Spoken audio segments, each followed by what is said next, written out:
Hi guys, happy holidays! In this video, we'll take a look at all the big changes this December in Ragnarok Mobile Eternal Love.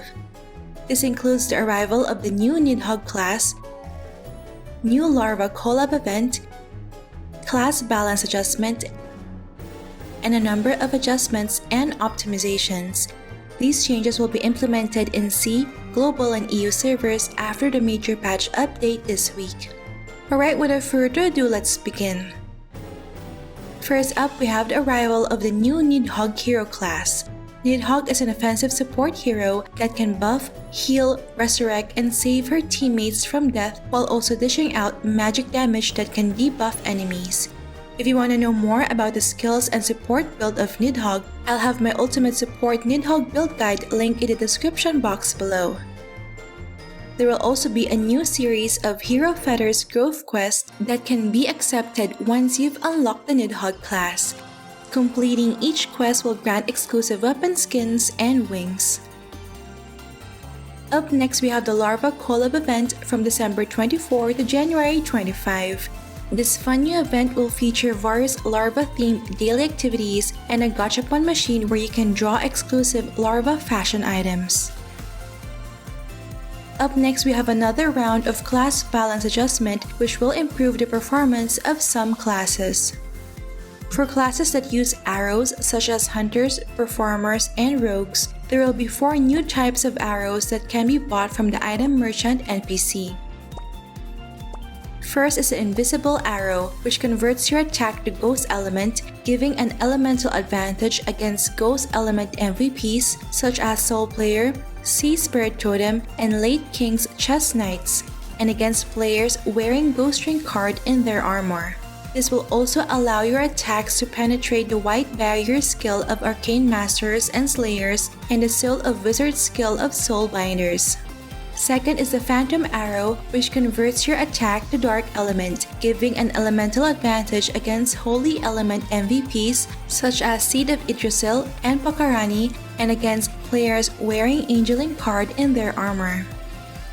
Third is the Fear Arrow, which increases your raise damage bonus by 30%, significantly boosting the damage of bow, whip, and musical instrument attacks.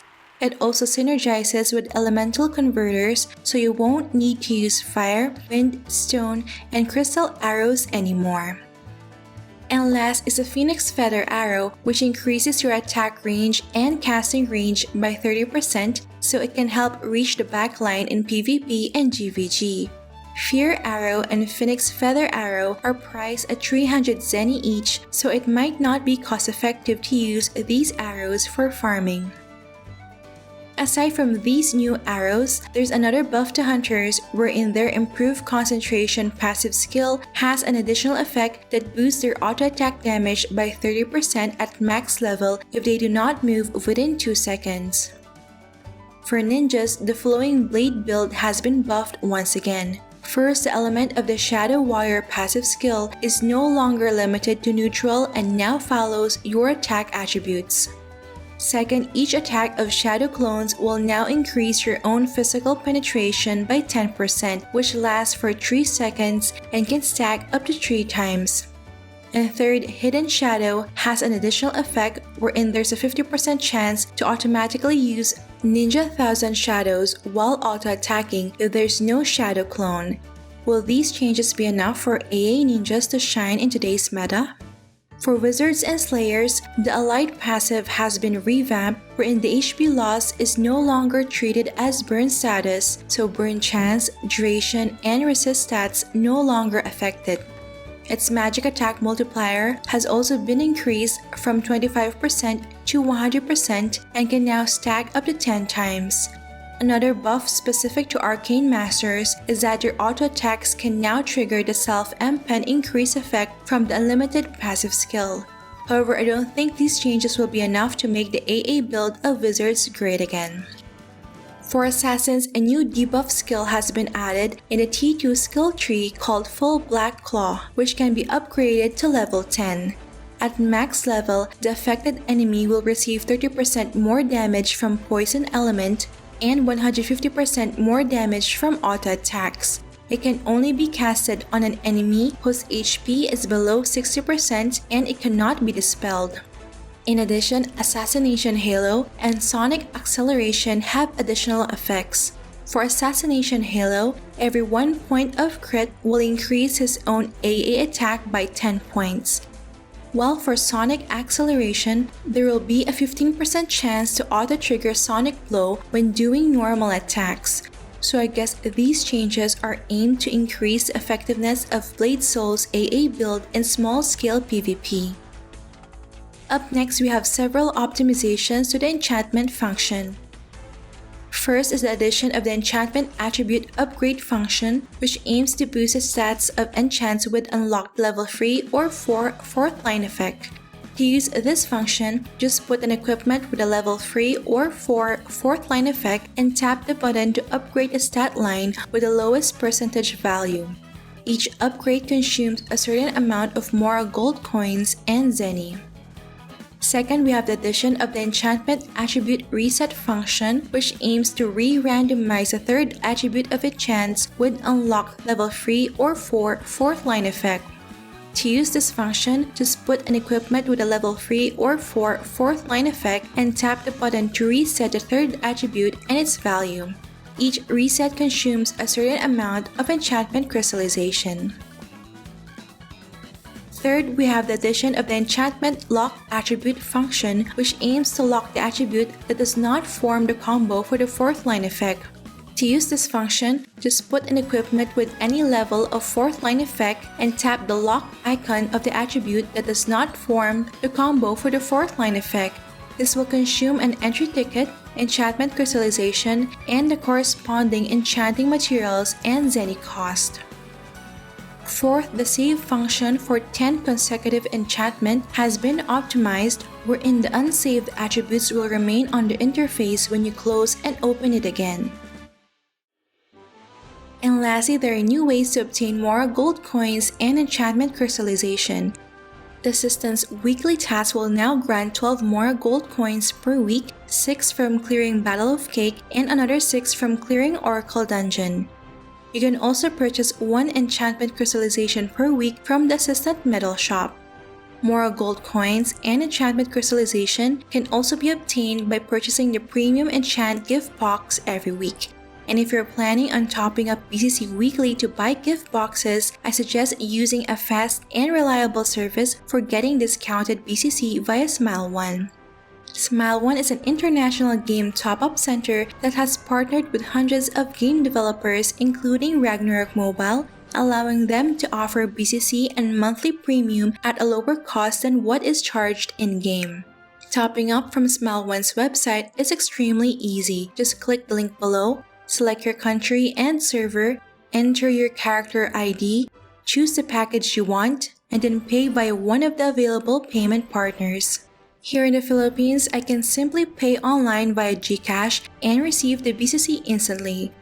Please do check out the link below to learn more about Smile.One's pricing and payment options. The top-up service they provide is incredibly fast and secure, so I highly recommend it.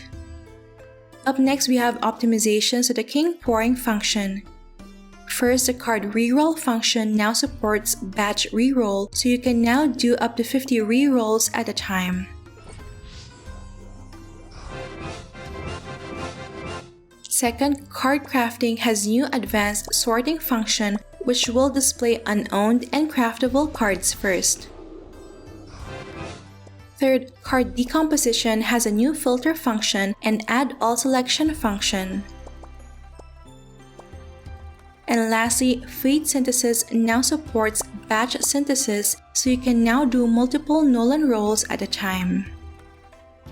Up next, we have an upgrade to the Ancient Relic system, wherein 2 new purple relics have been added to counter reflect damage.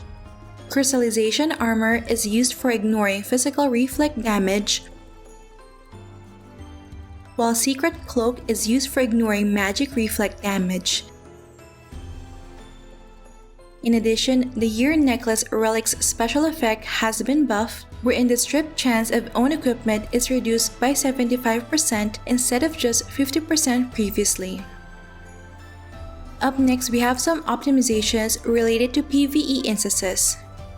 First, Thanatos Tower is no longer restricted to a 12-man team, so players can now enter even as one party only.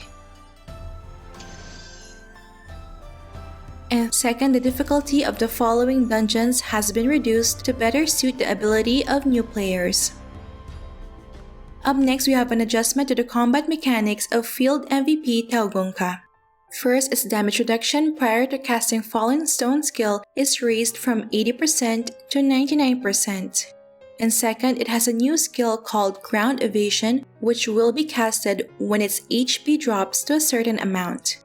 Upon casting, Taogunka will burrow underground, move to a random area, then stop. Taogunka will be invincible while moving. If a player is within a 3-meter range around Taogunka during the stop, it will continue moving to a random area until its next stop.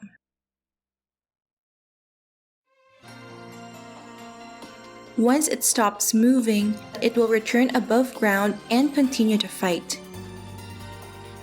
Up next, we have various quality of life adjustments and optimizations. First, identical equipment can now stack in the inventory and storage as long as they have no refinement, no enchantment, no upgrades, and no card inserted. Copies of equipment with the same upgrade level, same number of slots, and with red hammer can also stack. However, equipment with the same enchantment attributes will not stack. Second, switching jobs or loading Emir's notebook file while in transformed state, such as riding a wolf or wearing a mecha suit, will automatically cancel the current status, allowing you to switch immediately. Third, extracted equipment in the Oracle Mirror can now be viewed and equipped directly in the face and mouth item sidebar. Fourth, the participation data of guild members and mercenaries in GVG can now be viewed using the latest battle report button in the GVG season data interface.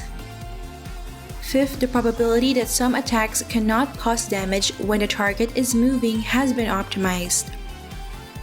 Sixth, the personal info interface has been optimized so players can now clearly distinguish between party and team forming status.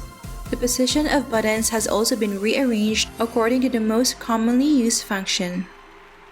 And seventh, the Burning Eyes headwear reward of Heart's Origin has been replaced with cute big eyeglasses. If you already claimed Burning Eyes before, you can craft this new face item from Smile Assistance in Frontera. Lastly, we have a few recharge-related updates.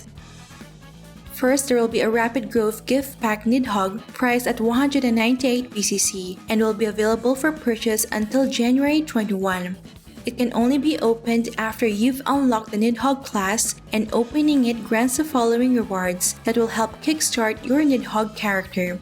Consuming the Job Potion will reach Nidhogg max job level 80 instantly. And second, there will be a raid up for the following MVP cards in the card gacha machine.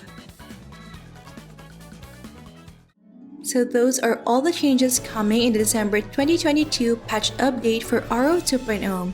You can check the links below for the full text patch notes and the download link to the game client. Alright, that's it for this video guys. Don't forget to like if you enjoyed watching this guide. If you're new here, I would love for you to consider subscribing by hitting the red subscribe button down below. I would love to have you back. Thank you for watching and see you in our next episode.